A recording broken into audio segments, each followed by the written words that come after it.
Good Thursday afternoon, everybody. I'm Jason Laird. It's time now for your farm and ranch news. A retired farmer earned his bachelor degree almost 50 years after dropping out of college.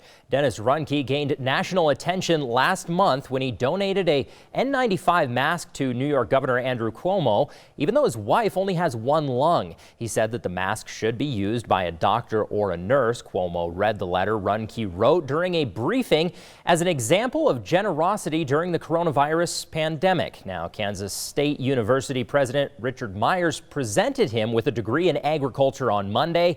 He was only about 2 credits short of graduating when he left school in 1971 to care for his mother and family farm after his father died.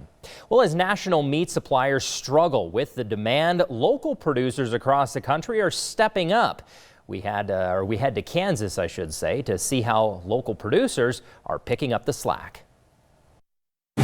At Good Foods Co-op, the meat aisle doesn't seem to be bare at all. As soon as we saw some of our national suppliers having issues meeting demand, we just called our local producers, said, hey, we're going to need a little bit of a bigger order from you this week, and they stepped up. Local producers like farmer Joe Weber in Mercer County. His operation is much smaller, so unlike Tyson Foods, for example, he's not having to halt or slow production due to the virus. And I think us doing on a smaller level, we're having less point of contact with other people and can work it, just keeping all of our parts flowing. And for the most part, a local cattle farmer might only deal with smaller businesses and fewer restaurants. Scott Gowers manages things at Rolling Fork Farm in Marion County. Restaurants are operating at about a third of their normal capacity, and that would definitely affect farms and farmers and large processors. And while Joe does supply for many restaurants, he's watched a new trend develop during this pandemic. People actually started cooking at home more, so they ended up making up for that loss of demand by the restaurants. And farmers like Joe and Scott are ready to make up for shortages that COVID-19 could create for the large processors. We definitely have upped our production. In Lexington,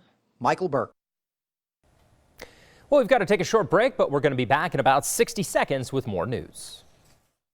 And welcome back to your Farm and Ranch News. Well, Tyson Foods is looking ahead to the rest of 2020, and the company says that the challenges it's been dealing with because of the coronavirus aren't going away anytime soon. Tyson closed down its largest plant in Waterloo, Iowa, because of so many workers testing positive for coronavirus.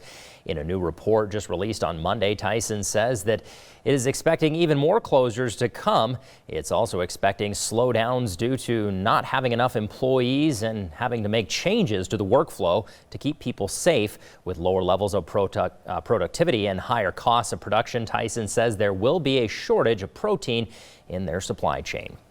Well, Montana State University Extension Office will be offering free webinars throughout the month of May as a way of fostering social connection and learning. The webinars are planned for noon on Tuesdays, Wednesdays, and Thursdays in the month of May. Now, topics will focus on food supply, home maintenance, nutrition, financial health, and much more. The webinars will include time for questions and answers at the end of the presentations. For more information about upcoming topics, you can visit the MSU Extension Office's Facebook page, and programs will be recorded for future viewing or if you miss out. And to view past recordings, all you have to do is check out the Ravalli County YouTube page. That's their Extension Office. That's all the time we have for today. For the latest in ag news, make sure you check us out on Facebook. Just type in Montana Ag Network. I'm Jason Laird. Have a great Thursday, everybody.